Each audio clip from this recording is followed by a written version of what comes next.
beloved actor made famous from his roles in the movies Young Frankenstein and Blazing Saddles has passed away. This afternoon, we're learning more about the death of Gene Wilder. Gene Wilder saved Blazing Saddles with a single phone call and almost lost everything because of it. At the time, things weren't okay, even if he looked calm on the outside. While the cast joked and the cameras rolled, Wilder was dealing with something much heavier than anyone knew. What was happening behind the scenes? And why did his most powerful role almost not make it to the screen? Join us as we find out what Gene Wilder shared when he finally spoke up. The phone call Gene Wilder wasn't supposed to be in Blazing Saddles. The role belonged to someone else entirely. Gig Young, a respected Hollywood actor with an Oscar on his shelf, had already been cast as the Waco Kid. Young seemed perfect for the part. He had the experience, the gravitas, and the reputation that Warner Brothers wanted. But on the very first day of filming, everything went wrong. Young showed up to set, sweating and shaking. His hands trembled as he tried to deliver his lines. The words came out slurred and broken. Some crew members thought he was just getting into character, method acting his way into the role of a broken-down gunslinger. They were wrong. Young was going through alcohol withdrawal, and it was severe. By mid-morning, he collapsed completely. The production ground to a halt. Mel Brooks had a disaster on his hands.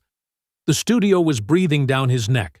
Money was burning every minute, and his lead actor was being rushed off set. Brooks didn't waste time with casting calls or agent meetings. He picked up the phone and called Gene Wilder directly. The conversation was short and shocking. Wilder didn't ask about the script. He didn't ask about the money. He didn't even ask what the role was about. He just said yes and booked the next flight out. Less than 24 hours later, Wilder walked onto the Blazing Saddles set, jet-lagged and completely unprepared. He had never read the script. He had no idea what his character was supposed to do.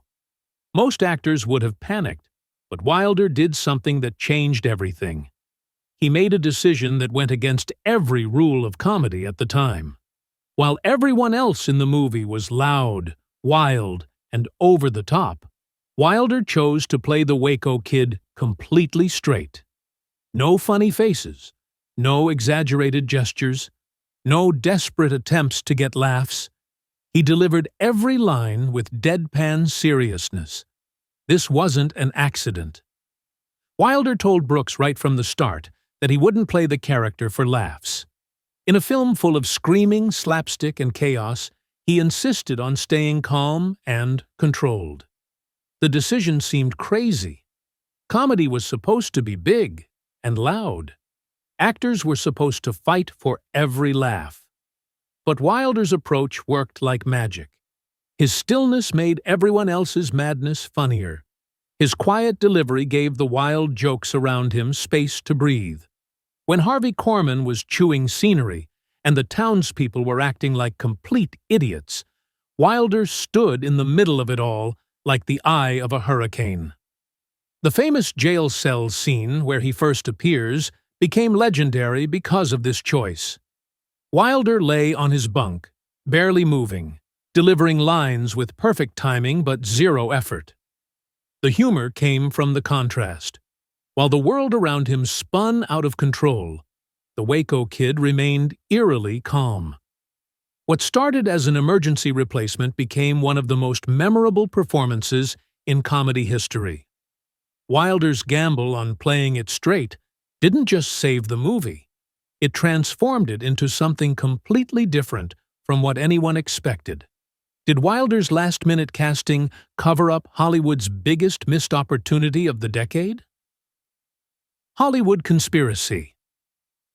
The truth behind Blazing Saddles runs deeper than anyone realized.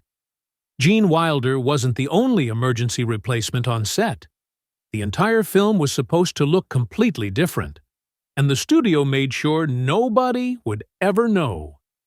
Richard Pryor was meant to star as Sheriff Bart. not just a star, but co-wrote the entire script alongside Mel Brooks. Pryor had already spent months crafting the dialogue, pouring his raw comedic genius and personal experiences with racism into every scene. His fingerprints were all over the project from day one. But Warner Brothers executives had other plans. They watched Pryor's rising fame and growing reputation for controversy with growing concern. His public battles with substance abuse made them nervous. His unpredictable behavior on talk shows worried them. Most of all, his willingness to speak openly about race in America terrified them. The studio brass made their decision quietly. No public announcements to the press. They simply blocked Pryor's casting and found a safer replacement. Cleavon Little got the role instead, and suddenly, one of the most explosive comedy partnerships in Hollywood history was dead before it began. Pryor's voice stayed in the script, though. His sharp wit and brutal honesty about American racism powered every joke about the townspeople's ignorance. His understanding of how comedy could expose ugly truths shaped the film's entire approach. But audiences would never see him deliver those lines himself. Gene Wilder knew exactly what the studio had done. He understood that Pryor's casting would have created something completely different. The two men had natural chemistry that would explode on screen years later in Silver Streak and Stir Crazy. Their comedic timing and contrasting styles created magic together. But in 1974, that partnership was too risky for Warner Brothers to handle. The studio interference didn't stop with casting. Executives flooded the production with memos demanding script changes. They wanted the racial language toned down. They pushed for scenes addressing racism to be cut entirely. They demanded that the film's sharp social commentary be softened into harmless entertainment. This was where Wilder's inner strength became crucial. Despite having no official producer credit, he stood firmly behind Brooks during every battle with the studio. When executives pressured them to rewrite scenes involving Sheriff Bart facing racial slurs, Wilder urged Brooks to hold his ground. When they demanded the removal of sequences showing the townspeople's ignorance, Wilder backed the original vision. His support wasn't loud or dramatic. Wilder worked behind the scenes, attending private meetings and having private conversations with Brooks. He understood that the film's power came from its willingness to make audiences uncomfortable. Sanitizing those moments would destroy everything the movie was trying to accomplish. The studio executives didn't expect resistance from an actor who wasn't even officially part of the production team. But Wilder's credibility, especially after his success in The Producers, gave his opinion real weight.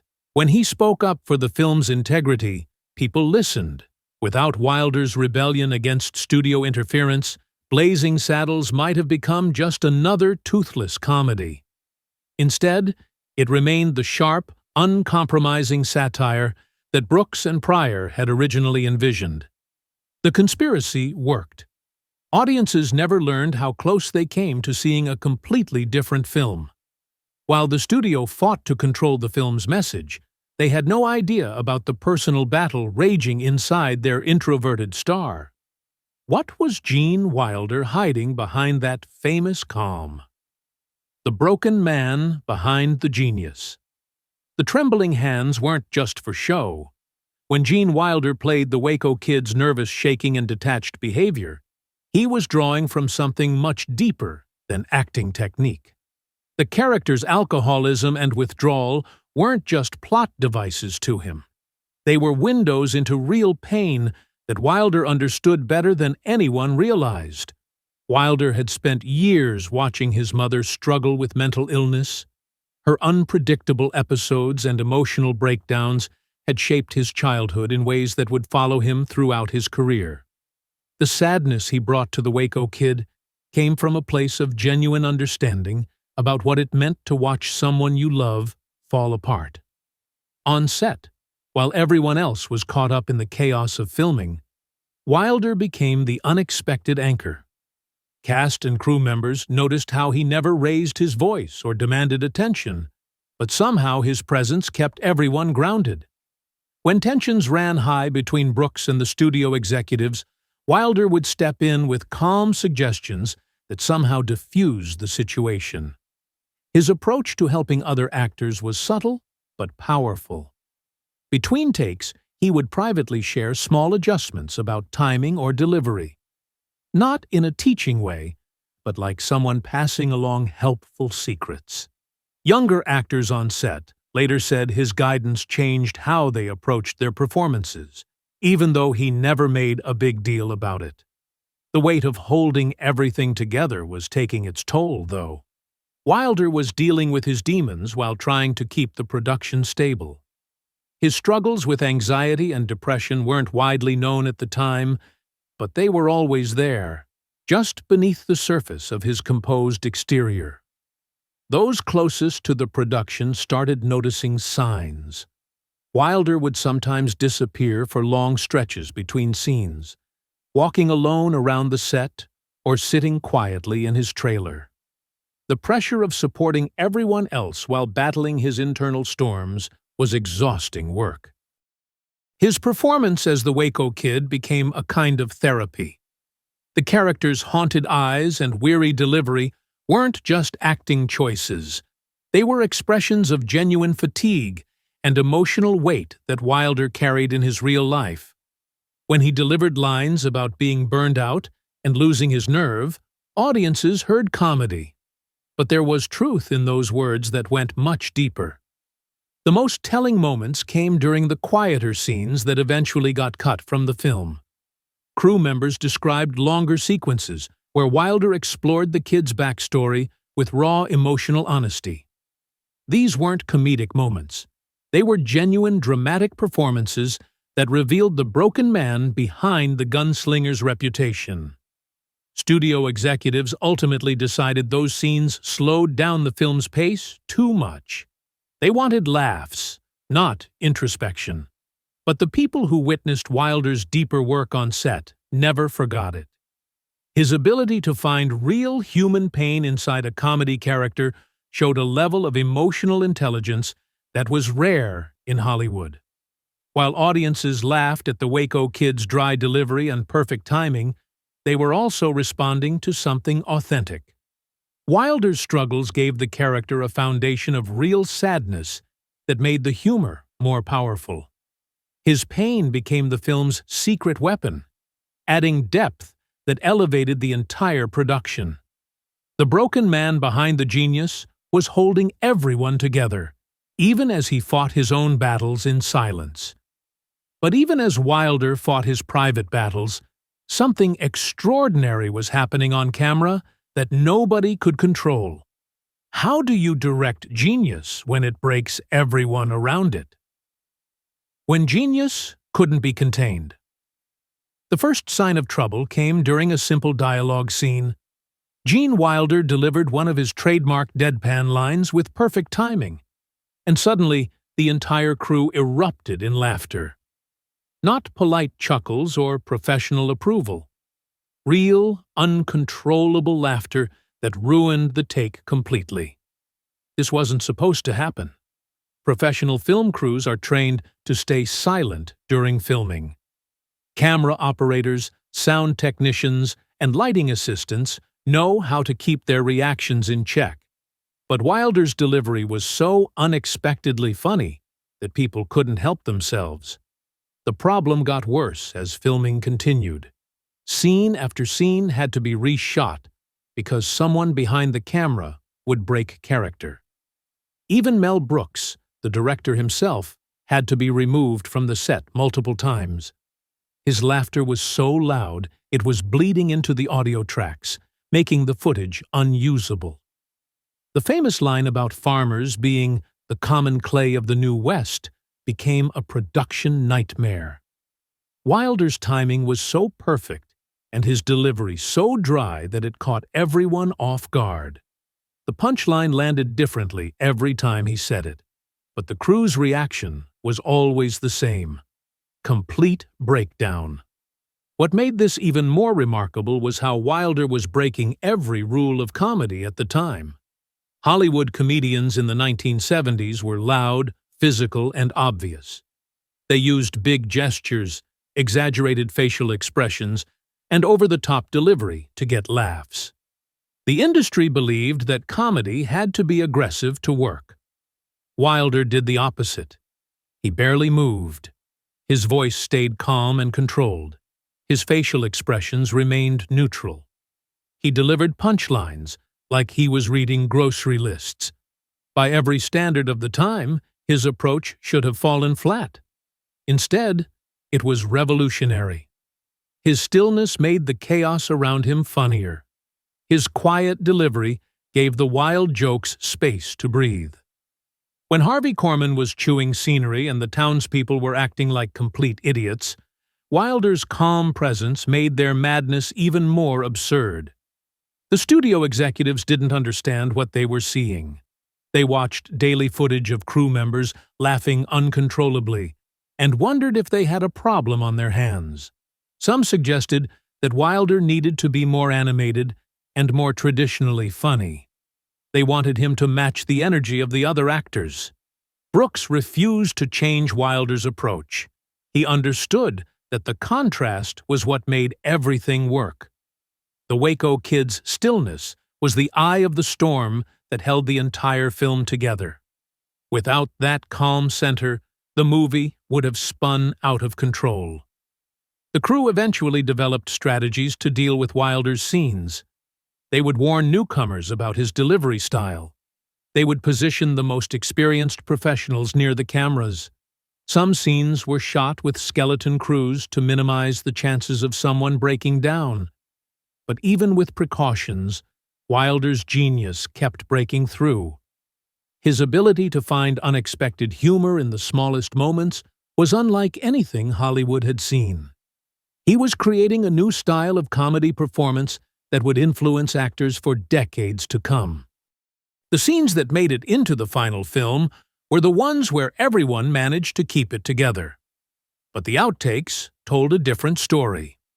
Hours of footage existed of Wilder's perfect deliveries, followed by complete chaos as the crew lost control.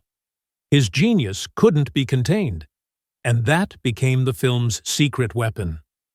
While everyone focused on the chaos Wilder was creating on set, nobody noticed the conversation happening behind the scenes that would change his entire career forever. What secret project was born in those stolen moments between takes? The secret that built a legacy.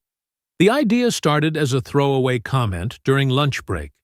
Gene Wilder was sitting with Mel Brooks between scenes, still in his Waco Kid costume, when he mentioned something that had been bouncing around his head for months. What if the grandson of the famous doctor? Frankenstein wanted absolutely nothing to do with his family's dark legacy. Brooks barely looked up from his sandwich. He was deep in the stress of managing Blazing Saddles, dealing with studio interference and trying to keep the production on track. A random story idea about Frankenstein's relative was the last thing on his mind. He brushed off Wilder's comment and went back to discussing the afternoon's shooting schedule. But Wilder couldn't let it go. During every break, every delay, every moment when the cameras weren't rolling, he kept developing the concept. He started writing scenes on napkins and scraps of paper. He thought about how the character would speak, how he would react to discovering his grandfather's laboratory, and how he would try to distance himself from the family name. The more Wilder worked on it, the more he realized this wasn't just a comedy idea. It was a story about legacy, family shame, and the impossible task of escaping your heritage. These were themes that connected to his own life in ways that surprised him. His mother's mental illness had always been a source of private struggle. The idea of a man trying to run from his family's reputation felt deeply personal. After weeks of Wilder's persistence, Brooks finally agreed to read what he had written. The pages were covered in crossouts, margin notes, and additions. The handwriting was messy, but the story was clear. Brooks realized immediately that Wilder had created something special. The script for Young Frankenstein was born from those stolen moments on the Blazing Saddles set. What started as a casual conversation between takes became one of the most celebrated horror comedies in film history. The project gave Wilder something he had never had before: complete creative control over a major Hollywood production. This shift marked a turning point in his career. Instead of just interpreting other people's visions, Wilder became the architect of his success. He co-wrote the screenplay, helped shape the tone and pacing, and ensured that every element served the story he wanted to tell. The same instincts that made his Waco Kid performance so effective carried over into his work behind the camera. The approach he brought to Young Frankenstein was pure Wilder. Emotional restraint balanced with absurd situations. Quiet moments that made the loud ones funnier. Characters who felt real even in the middle of impossible circumstances. The film became a masterclass in how to honor classic horror while creating something completely new. Years later, film historians would recognize Young Frankenstein as a watershed moment in comedy filmmaking. But its origins remained mostly unknown. The connection between Wilder's breakthrough as a writer-performer and his disciplined performance in Blazing Saddles revealed something important about his creative process. His greatest successes came from the same source: the understanding that less could be more, that restraint could be more powerful than excess. The quiet moments between the chaos were often where the real magic happened. The secret that built his legacy wasn't a single performance or a lucky break. It was his willingness to trust in subtlety when everyone else was shouting for attention. That philosophy, born during the controlled madness of Blazing Saddles, became the foundation for everything that followed.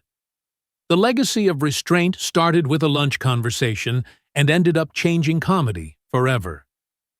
What other Hollywood secrets did Wilder take to his grave? And what would he say about today's comedy if he were still here? Share your thoughts with us in the comments section. Remember to like, share, and subscribe for more. Also, click the next video showing on your screen. You will enjoy it.